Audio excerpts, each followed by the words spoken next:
Welcome back, everybody. This is Steve. I'm Randy. So, another Bible over a beer series. Yes, sir. Got to take a drink. That's good.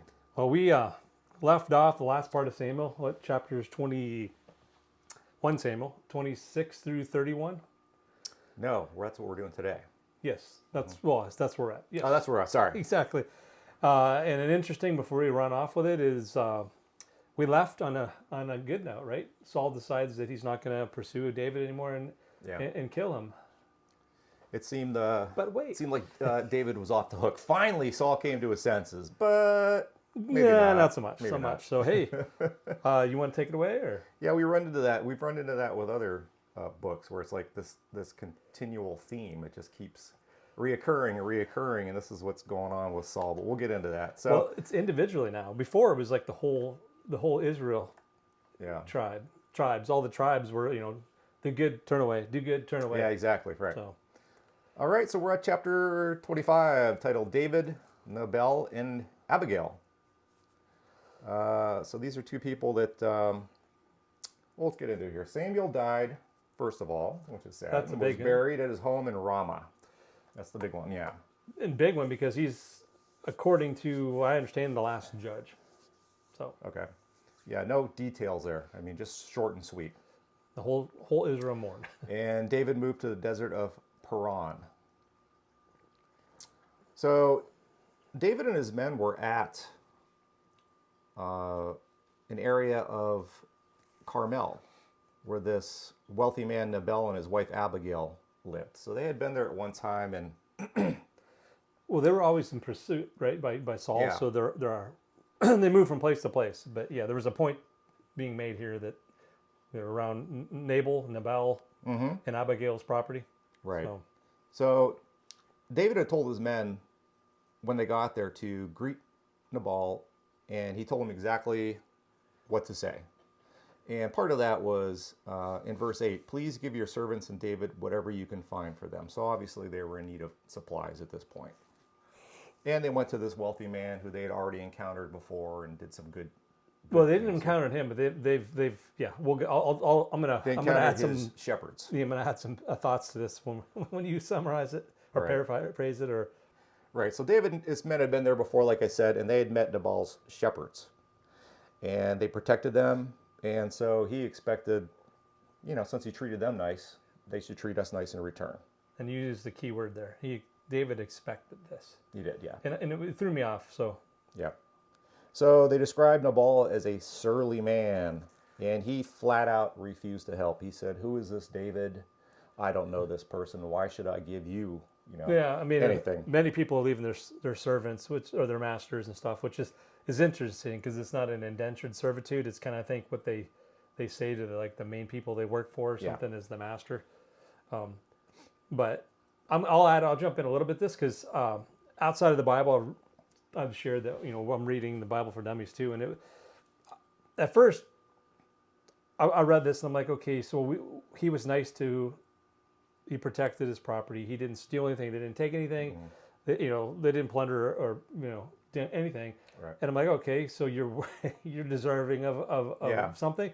Well, that was kind of the time Yeah. the time sign of the times. They according to the Bible for Dummies that they people would loot and rob if they weren't taken care of, and he did the reverse. He didn't do that first. He's been in through the land. He knew his land, and he kept them safe from whatever because they were in Right. battle all the time. So I thought that was God had always told his people, his chosen people, that, if you see somebody who needs help, you help them, you Exactly. share, So, yeah, and I'm gonna go on the assumption that they're in the Israel tribes land. So Nabal's got to be Right. an Israelite. and he's obviously not following these No, traditions. well, we'll learn as I'm assuming you're gonna get to. So David's men went back to him and said, this is what Nabal said. In verse 13, Nabal says, David says, each of you strap on a sword. And he had 400 men with him. So 600 men, but 400. He was a little upset that he wasn't going to receive some help, and he decided everybody would be put to death. All of Nabal's sons in his family, I guess. Yeah. It was interesting. It was just going to be against him just because he wasn't going to give him food, which Right. How dare you? Yeah, You I must know. die for Exactly. this action. Yeah. Yeah, I thought that was a little extreme. And again, it doesn't talk about David consulting God on this or anything. I mean, he's just taking this into his own hands. He was angry. No, because we'll learn he does consult, at least through God, Sure. in this book or this chapters. He does. But there's a few instances in here where I noticed, he didn't consult God on this. I mean, that really set him off. I thought, in a strange way, I don't remember David ever acting like this before, where he's this upset over something like that, Correct. So Nabal's wife, Abigail, heard what happened. The servant came to her and said, "This is what your husband did, your horrible husband." And she also heard about David's anger and that, obviously we're in danger here is what the servant told her. So she loaded up donkeys with bread, wine, figs, cakes of raisins, etc. And she took that to David. And she got there just in time. Yeah, she met him on the way and, Begged for his forgiveness. And she presented the bounty. I love the saying bounty. that I word. think she was slightly flirtatious. Flirtatious? I said I'm lacking words. Where'd you get that from? Flirtatious. That again. Here's my bounty. Well, no, I mean that's again kind of added into that because again, there's Let's keep this clean, Steve. yeah, and it's not what I mean is dirty, but I mean I think that she knew that things were going to get bad if this Absolutely. guy, and I don't think she particularly cared for her husband. So And I don't think she was doing this just to protect herself. she felt this was the right thing to do. You do oh yeah, help. she was being You do help people that exactly need help, right? exactly. So David said in verse 33, "May you be blessed for your good judgment and for keeping this day from avenging myself with my own hands." So yeah, she put a stop to it and turned David's attitude around. Abigail returned home and found Nabal drunk. The next morning, she told him what occurred, and his heart failed him, and he became like stone. 10 days later, the Lord struck Nabal, and he died. David praised the Lord and asked Abigail to be his wife. so He got his just due for not giving David some bread and some wine. well, it's interesting because David didn't kill Nabal. God Right. did. Right. But he wasn't just a drunkard. What? She comes back and he's feasting like a king from all this food he gathered and prepared for his shepherds. So he couldn't. So it was really rubbing. Even though he wasn't showing anybody, he was really, he had access. He had plenty to help. Yeah, he could help them. Right. And it's kind of interesting too because we know David. He's married to Michelle, Michael, but. Yeah. We didn't learn that. It just said this, that Saul had given her away to somebody.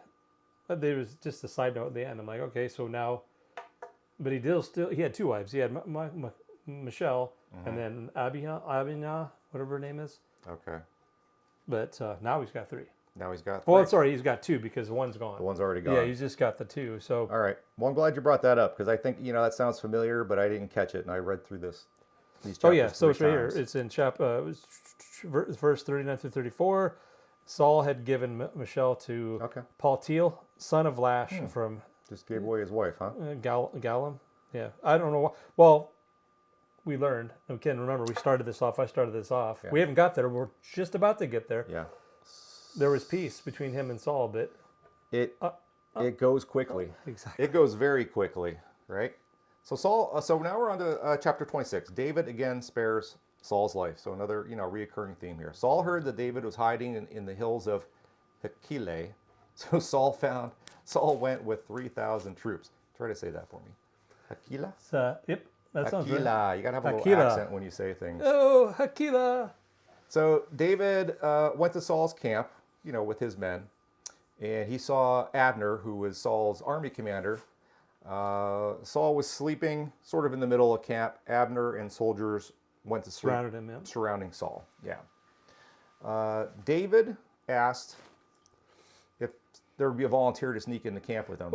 And somebody named Abishai. Yeah, Abishai. But it's interesting because they pointed out between him and not Amalek. He asked the two of them, and that was an interesting. I don't know if you wondered that yourself. He asked two people specifically instead of asking for, how you said it, paraphrased and said, Yeah, okay. ask for a volunteer, which is the point. But he did, in the Bible it's written Specifically two two people. names. Yeah, so, and we've heard, gosh, his name's right. Amhimelech's name down. So Okay. I bet Abishai, son of Zerah, Butchering this. Job's brother, to sneak down. Yeah. So Can we just make up names like Joe and Bob? He asked Joe and Bob to volunteer. exactly. Well, that's the English version. That's when Abishai is probably Albie. So So David and this volunteer, they did sneak into camp very, easily. These guys were sound asleep. And in verse 8, Abishai says, "Today God has delivered your enemy into your hands." And he asked David if he could kill Saul. He so you said, can pin him to the ground. I'll strike him once and that'll be that. David said no. Again, he would not harm the Lord's anointed. Yep. So again, Yeah. David's, The Lord's he was anointed. going to kill Nabal for not giving him food, but the dude has been trying to kill him because God's anointed him, and he's obviously in God's favor and for a Right. good reason. And God has not told David to strike Saul down. Correct. And even though God has, I'm thinking the Lord has left Saul. He's left Saul. He's been putting an evil spirit in him. Yeah. David, I think, would have every right to strike him down, but he's just. It was not David's will because he's David took a spear and water jugs near Saul's head and stood on top of a hill nearby, some distance away, and called. Verse 14. "Aren't you going to answer me, Abner?" And then when Abner got up and, Saul was like, "Who's there?" And so he chastised Abner for not guarding Saul. He's like, "Look what I have. I've got the king's spear and his water jug that was next to his head. You weren't guarding him properly. You and your men should be put to death." Yeah, it was kind of rubbing in his face. And then, of course, Saul hears it and Absolutely. says, "Who is Verse 17, is that you, David, my son? And I just put down here, they had the same back and forth as before. So if you've been following along with us, it's like, "David, I'm so sorry. And, I can't kill you. You're the Lord's anointed. And David, my son, come home." And, he's loving him again. that?" No, that's what I said. My little whole explanation I have is David shared what he has done, and Paul, and then Saul returned home, Yeah. and he went on his merry way. So he didn't kill him again. David could have killed Saul how many times now? And every time he doesn't, Saul is just so appreciative, and he's just sort At of the like moment. he's like himself for a moment, saying, "I got to remind myself, why am I after David? He's so good and stuff." It just lasts for a moment though, Yep. and then they went their separate ways. Separate ways again. Yep. Chapter 27, David among the Philistines. So this was kind of interesting. We'll get into this, but why was the Philistine king so okay with David just coming in? So I don't think it was the king. It was. Are you talking about Achish? Yeah, he was the king.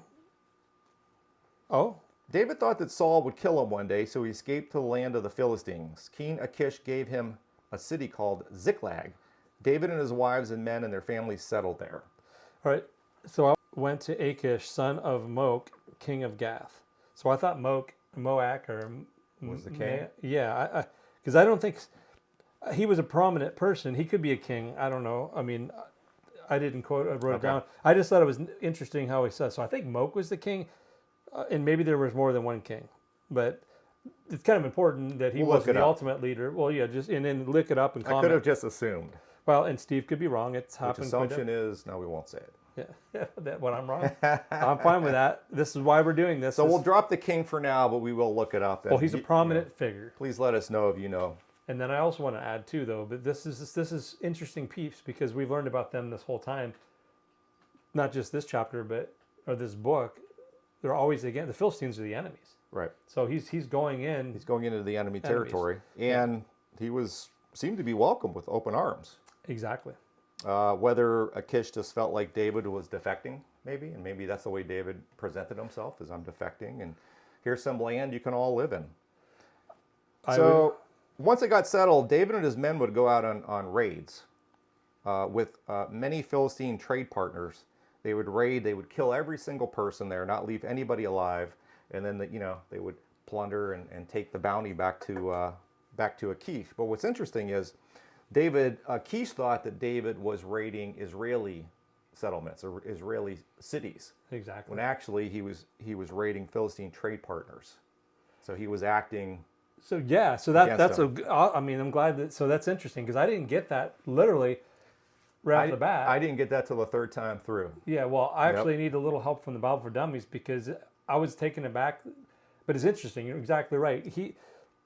he was actually, well, he was getting rid of people, as we'll learn, that we should have gotten rid of before. Right. But they were the Philistine people. So he was not attacking Israel, but this is where he builds a strong relationship with Achish. Absolutely, because, you're going to be my, Now, you're a great... I know that they said that, David was with the Philistines for a year and a half. So I was just wondering, wouldn't somebody at the Philistines sort of think at some point, hey, what about those people from that city we used to trade with? Should we go see what's going on? Or, Well, I think that, right. if you notice about it, these guys were always in battle with Israel. So I'm thinking that they don't have time to go check for that. Although, because they're taking the spoils. I think when you trade with people is when it's peacetime. The rest of the time, Well, you're that's taking true the too. And spoils of war. David, if he's wiping out a whole city, you can imagine what he's bringing back. I mean, he's bringing back a ton of stuff. Oh yeah. So Achish was pleased with this arrangement and said in verse 12, this is about David, he has become so obnoxious to his people that he will be my servant for life. And he made David his bodyguard. And again, he was just being fooled. David was fooling him. And that's what I was struggling with. I'm like, wait, so that... You know why? Because it didn't say that specifically. It named cities that he was raiding.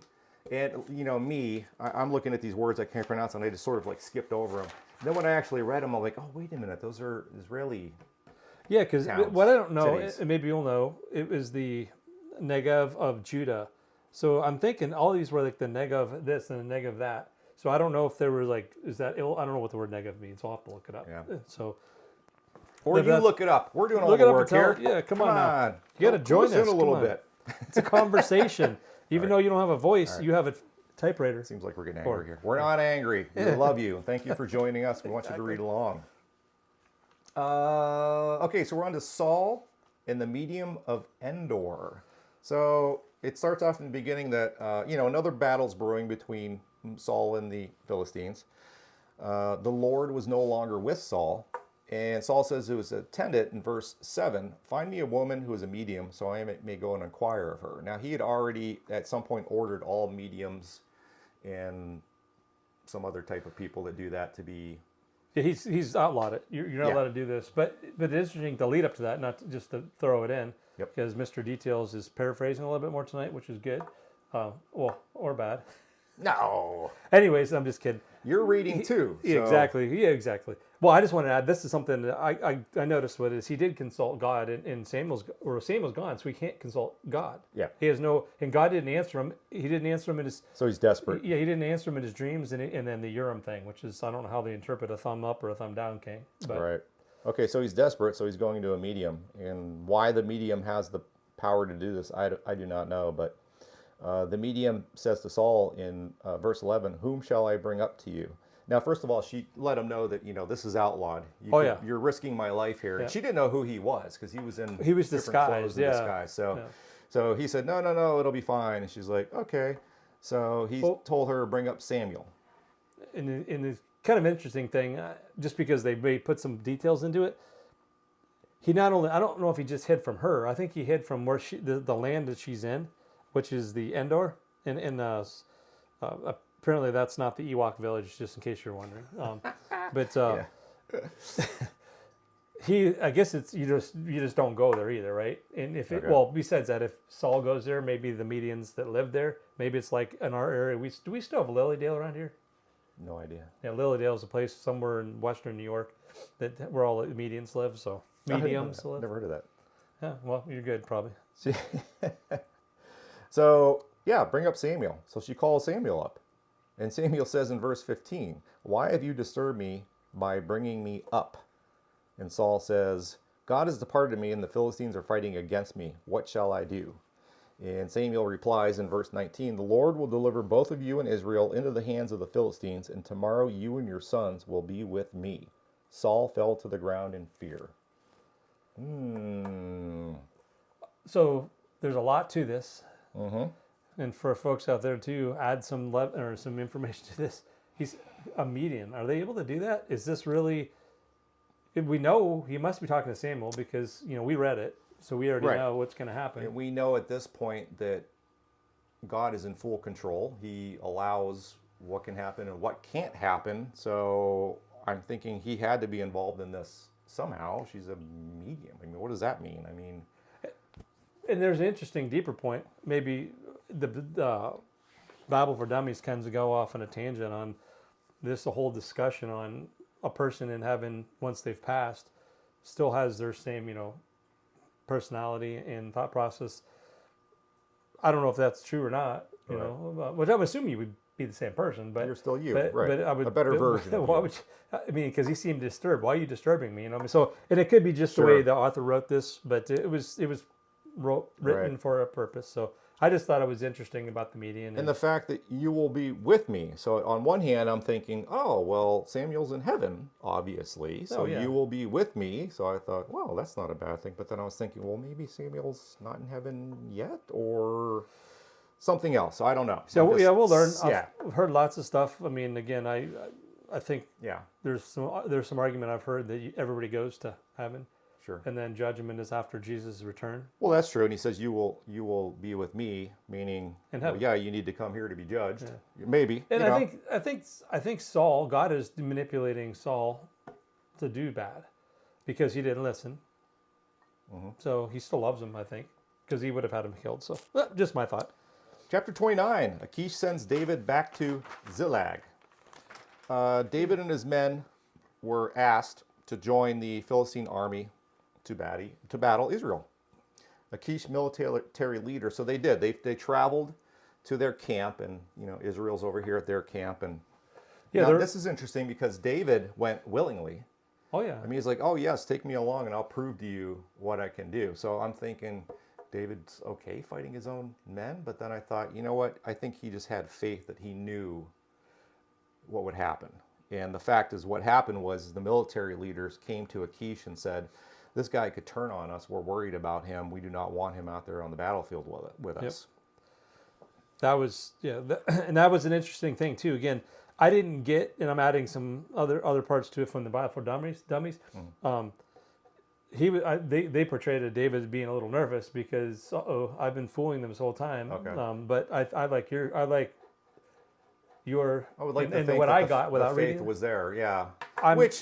Which you know what, you think about being put in those situations when we go back to different books, how many times people just turned because of fear and whatnot, you know? Where he went, I think, just having his faith that God's not going to let me go out on the battlefield and kill my own people. Kill my own people. Yeah, which we have not really had anybody like David in a long time. No. That really kind of sticks to his faith. Kind of reminds you of Joshua. Yeah. Only, from Joshua's a priest versus he's a soon to be king, but a fighter. He's a good fighter. So Achish sent them back to Ziklag, back to their village. I'm on the chapter 30, unless you want to add something to that. No. So David destroys the Amalekites. So while they were away, they took 3 days to travel back to Ziklag, and the Amalekites raided Negev and Ziklag, and also burned Ziklag, taking families, taking everything, and all the belongings of David and his men. So they got back to a burnt, empty city. But they made a point of saying that did not kill anybody.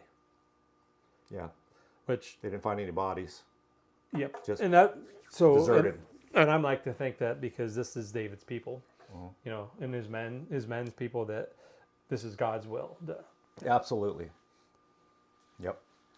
And this is interesting. So as soon as David's men, found this out, they talked about stoning David. Yeah. Right? Well, I mean, exactly. They follow this guy. They know his faith and what God has done for them, how many battles they've won, and here they are ready to turn on David because their daughters, sons, and wives were taken. So there's just another group example of in tragedy and fear, how you just turn on a dime. Exactly. David found strength in the Lord and said in verse 6, "Shall I pursue, and will I overtake them?" Important. Why was that important? Because I'm going to tell you, he consulted God. He consulted. Yep. He didn't just go off on his own. Yep. He consulted God. And he had his answer. The Lord said, "Pursue them. You will overtake them and succeed in the rescue." So I'm assuming he would share that knowledge with his men. And they would go confidently, knowing that all's going to be okay. Yeah, and it's interesting too because now he has the 600 men we've heard about, and this is the second time we've seen where not all of them go into battle. They were apparently extremely exhausted, 200 of them, so they stayed back, which made some men, I guess, They traveled to Bezor Valley, and when they got there, 200 of them were just too exhausted to continue on. And then I think they also had supplies there that those men stayed and guarded. Well, yeah, I think we learned that after the fact, but Yeah. they made Yeah. they're just exhausted, so on and so forth. So Yep. So I guess the 400 were able to continue on. They came across an Egyptian slave that was abandoned by his master. I guess he fell ill, and his master said, "See ya." yep, And no who time was for the slave master was an Amalekite. you. Amalekite. David asked him in verse 15, after they gave him some food and water and whatnot, "Can you lead me down to the raiding party?" And the slave answered, "If you don't kill me or hand me over to my master, I will take you down to them." And I know where they're at. Yep. Took them down, found them scattered all over the countryside, just celebrating the victory. Spoils and the plunder they had taken. Laughing and slapping each other on the back, and it just goes right into it. David fought them from dusk till the next evening, and only 400 escaped on camels. Everyone and all belongings were recovered. Oh, I got 200, so we'll have to compare the notes. Okay. You did too. Oh, Larry, sorry, wrong verse. I'm pointing the wrong one. Yeah, but it's interesting because it was just left 200. We're going to hear about these 200 or 400 down the road. So they returned. What I thought, so they returned with the spoils, and their wives and their children and everything. So basically they got everything back. Everything.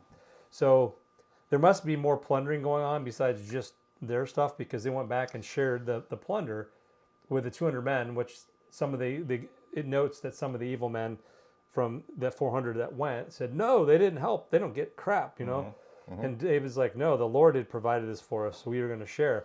And then it talks about him sharing this with a lot of the tribes within Judah. So a lot of the tribes that were wronged at one time by Amalekites. So he thought, you know what? It's only fair that we share. And again, this is another example of sharing.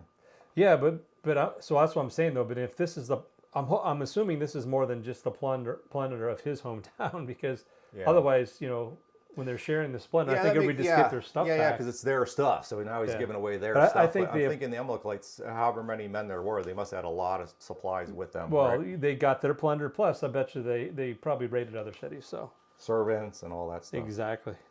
Mm-hmm. So cool. Makes sense. And so they got all their belongings back. They returned to the 200 men that were left behind, and Steve just explained all what happened there. We're not going to share with you, but in verse 24, David says, all will share alike. You read that? Okay, we're on to chapter 31. Saul takes his own life. The Philistines were back to the battle with the Philistines. They were winning the battle. Saul fled, and his 2 sons were killed in the battle. Saul was overtaken and was gravely wounded by archers. Yep. Just loaded with arrows. Saul says to his arms bearer, draw your sword and run me through, or those uncircumcised fellows will come and run me through and abuse me. The arms bearer couldn't do it. For whatever reason, he was just too scared to do it. Remember, Saul was God's anointed, and he was the king. So I'm not going to kill you. I mean, so he kills him. And this is an order, though. It's an order. Well, yeah, I know, but I got you. You kill the king, and nobody else is around to witness the order. Guess what happens to Steve and Randy? Right. We dead. So, yeah. We're going to analyze that DNA on your sword. Exactly. So he couldn't do it. So Saul fell on his own sword, which, oh, man. Well, just imagine getting hit with any of those battles back in the day. Swords and arrows, and oh, my goodness. I know it. I remember the Japanese would do the samurai. Oh, yeah. Saruku, yeah. Oof. And so after that, his arms bearer did the same. Yep. It'd be, I guess he... My master goes, I gotta go. Yeah, well, I'll take back my comment because he wasn't worried about being killed by other men because he killed himself. Duh, yeah, Steve. And, he thought, what Saul said, better to kill myself than to be, abused by these uncircumcised fellows. And then, Israelis lost all hope and they abandoned their towns because their army was just upended and running in every direction and killed and slaughtered. And the Philistines came and occupied their town. So God basically ended Saul, and at the same time handed over Israel. Or it was not when the Median said that they would be in taking over his land. Destroy you and Israel. Yep. So it's, and then what the Philistines do once they discover that they found Saul dead is apparently a thing to do back in the day. They cut off his head, and then they hung his armor back in their holy temple, which is the temple of Ashtoreth. And then they fastened the body of him and his sons to the wall of Beth-Shan. And then, so the people of Jabesh Gilead found out. And so they took a valiant man. The ones were like, I'm not putting up with this. They went in and basically took them down and buried them. Well, what they did, they took them down and burned them. They burned them first, and then they took their bones and buried them under the tamarisk tree at Jabesh and fasted for 7 days, That's it. And that was, so it was kind of I wouldn't say uneventful, but because when you look back at it, kind of two big things. Samuel's gone, and now Saul is. Saul's gone. So this is going to be hardcore David moving forward. I'm David, excited about that, yeah. Yeah, and we'll see. Is David going to stay? Yeah, because I understand that David eventually has his own downfall. I have no idea what that is, so... Yeah, I mean, I heard some stuff about David. I don't think he turns completely into Saul, but I think he does have some devious plans with one of his top leaders. But we'll read about that in 2 Samuel. 2 Samuel coming up. It's going to be 24 chapters. We're not sure at this time how far we'll get through it, but we'll announce it. We'll put out something soon to let you know on our Facebook. And thank you for following along. Please pick it up. And you know what? You don't have to, if you haven't started reading yet, you don't have to try to keep up with us. These videos are all on YouTube. You can follow along at your own pace. You can see we just took a month to get through one book. Because we've both been busy and things have been going on in our lives. So take your time. It's more important to read and really try to grasp the meaning than just try to get through it speedily. So no rush. Yeah, and we're always busy, but we're making the time. What I think is we're learning more important, reading God's Word and staying in that Word, which I'm feeling, I'm feeling, even though I look tired tonight, I'm tired. Just tired today. But more important, there was a lot of detail. Exactly. And so, but yeah, it's enjoyed. I mean, I'm enjoying this journey. Oh, exactly. We haven't even got to what I see is a good part. So yeah. I wouldn't be reading. Honestly, I always have an excuse not to pick up a book. So this forces me to pick up that book, and we're hoping that it's kind of forcing you to also pick it up and follow along with us. So thanks so much, Steve. Like, subscribe, share, follow us on Facebook. Cheers. You all come back now, you hear? Thank you, folks. Oh, yeah. Lots of beer left, too.